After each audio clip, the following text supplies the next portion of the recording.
Now that you have created all these charts and visualizations, you might want to share it with your stakeholders so that they can look at these visualizations and make business decisions. But sharing all these worksheets is not the best way to see what's going on within an organization with all this data. So what you need to do is to bring all of this together, and that's where dashboards come into play.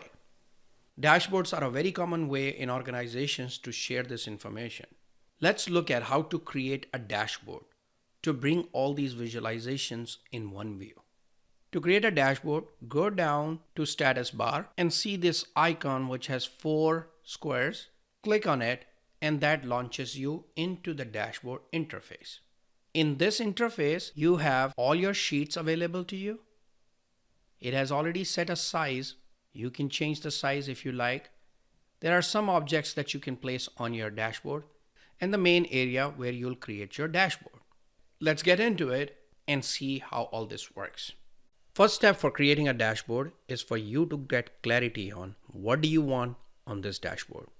You have created a bunch of sheets and now you need to pick the ones that will make sense for your stakeholders.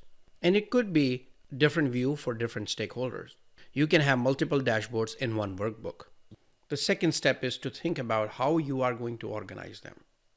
Once you have that, then you're ready to create your dashboard. Let's assume you have already figured that out and now you're ready to create these dashboards. You create the dashboards by dragging your sheets that you desire on the main dashboard area. As you're dragging them, you can start to organize them. As you will see, this dashboard area changes into grid and you can place your worksheets in the grid that you desire. So let's see that in action. Go ahead and click sales by region, bar chart, or any other sheet that you have available. And while keeping the mouse down, drag it over and you will see that now the whole area is grayed. That means your sheet will cover this whole area of the dashboard. In order to drop it there, you just release your mouse and there you have it. Next is to pick the next sheet. This is the next chart that you want to display on your dashboard. It doesn't matter which order you pick them, you can always reorganize them. So go ahead and pick the one that makes sense for you and your stakeholders and then drag it over while keeping the mouse down. Now you can see, since there is already one chart, the dashboard area gets divided. You can see the grid. If I drop it here, it's going to be on top of the bar chart. By moving my mouse, I can try to bring it next to the bar chart, right? Or I can drag it, again, keeping the mouse down, I can drag it under that chart.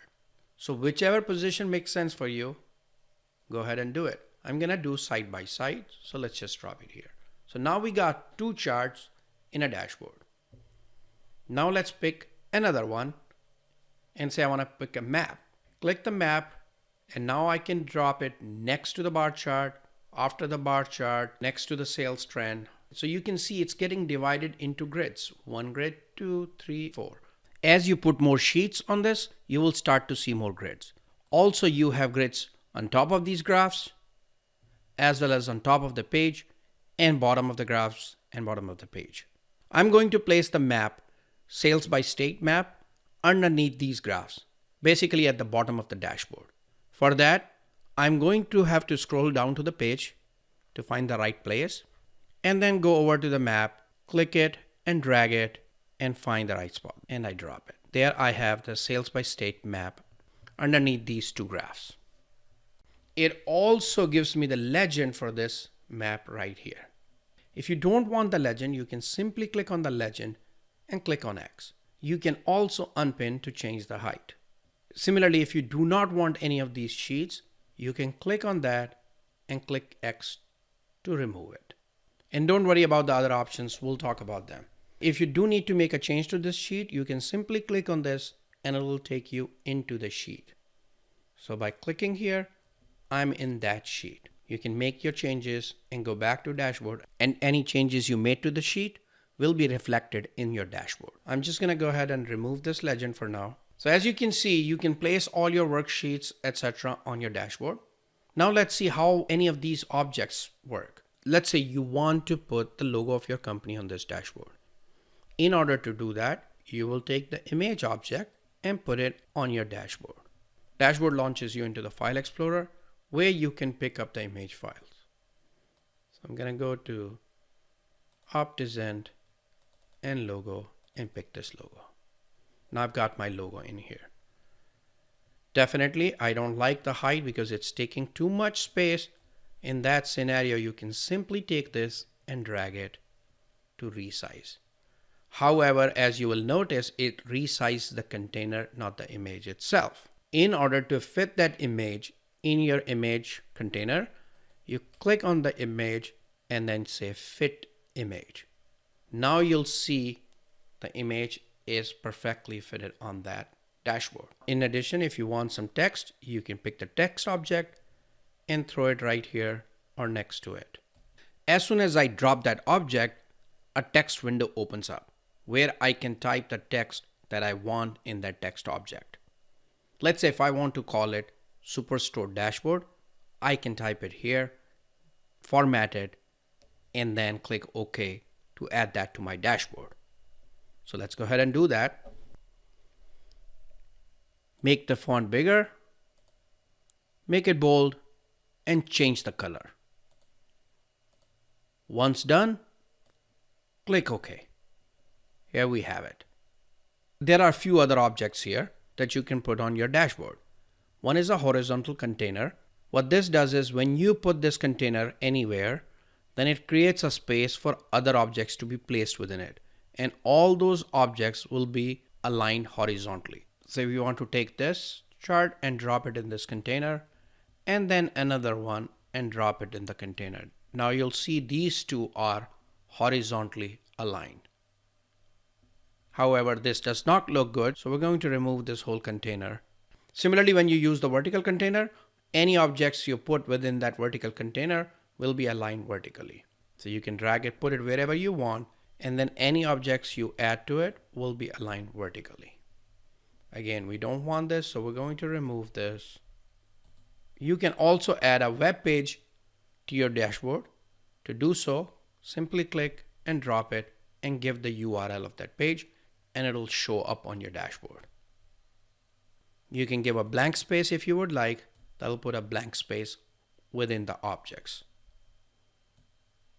Click X. We don't want it.